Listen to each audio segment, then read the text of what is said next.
So very good evening to everyone. आइए चर्चा करेंगे क्यों सामाजिक परिवर्तन इतने धीरे धीरे होते हैं। अक्सर आपने देखा है, अभी आप देख ही रहे हैं अमेरिका में। अमेरिका इतना पढ़ा लिखा देश है, लेकिन वहाँ पर काले गोरे का रंगभेद अभी तक मिट नहीं पाया, जबकि वो कितने समय से चला आ रहा है और वो कितनी पुरानी चीज़ है। रेशिज्म या नस्लवाद आप देख रहे हैं वहाँ पे कूट कूट के अभी भी भरा हुआ है। तो ऐसा क्यों होता है? इतना पढ़ लिखने के बावजूद भी, इतना सारा एजुकेशन सिस्टम डेवलप करने के बाद भी सामाजिक परिवर्तन जल्दी नहीं होते।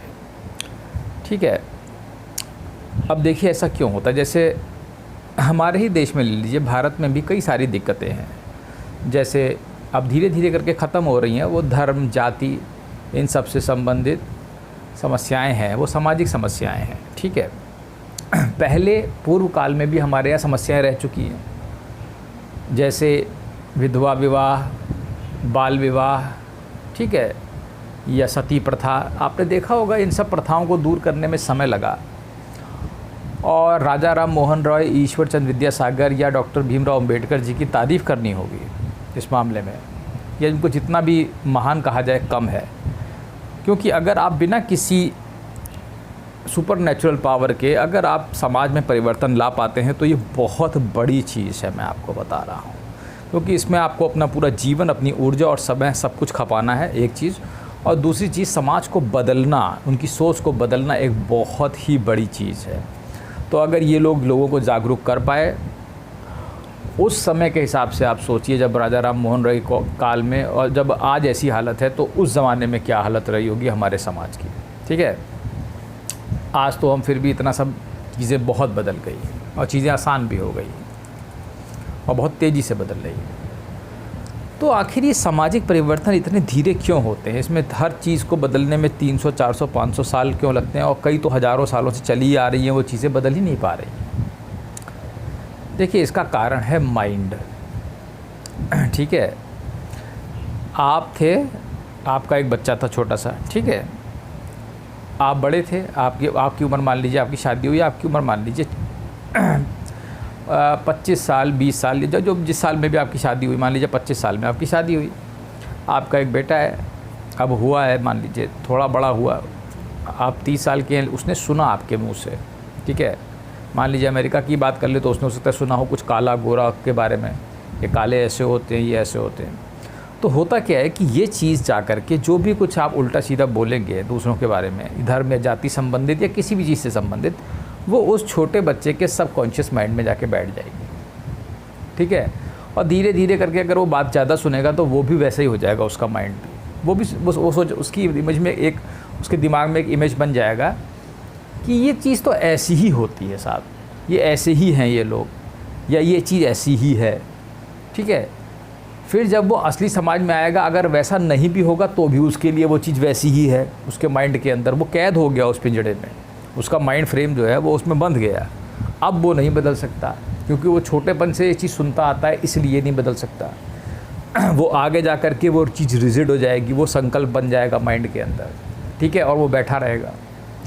जैसे ही उस बारे में कभी कोई चर्चा होगी तो सबसे पहला थॉट, माइंड की खूबसूरती यही है, वो सबसे पहला नेगेटिव थॉट जनरेट कर देगा वहीं पर, और तुम्हारे मन में तुरंत ही मैल पैदा कर देगा, या जलन पैदा करेगा, या ईर्ष्या पैदा करेगा, या एक विकार पैदा कर देगा तुरंत।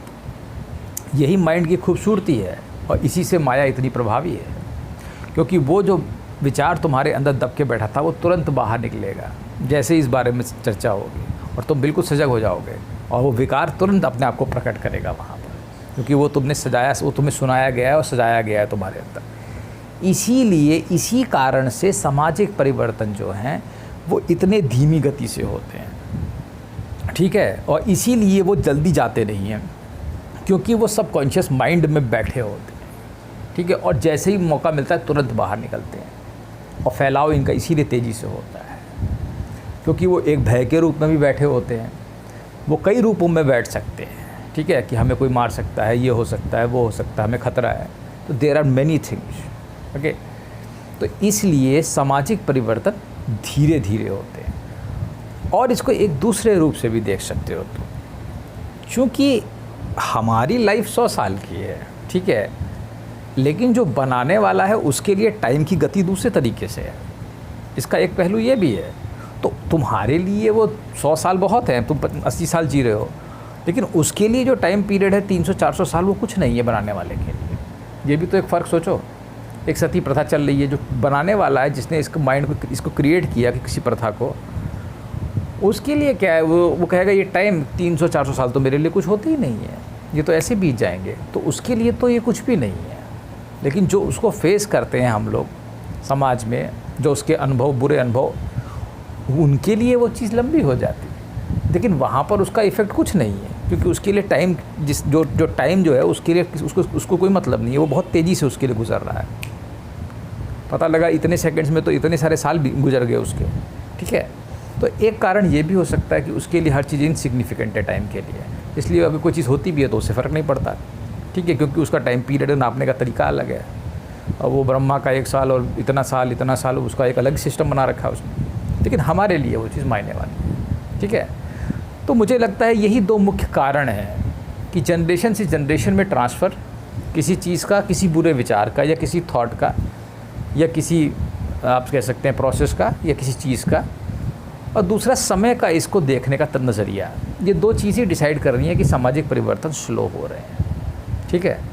इसलिए मैं आपसे ये कह सकता हूँ कि आप आपको अगर कोई नेगेटिव चीज़ पता है तो उस पर मत बंधिए, उससे आगे बढ़िए और कुछ अच्छा सोचिए, ठीक है। अपनी अगली जनरेशन को कुछ अच्छा ट्रांसफ़र करिए। चलिए, धन्यवाद।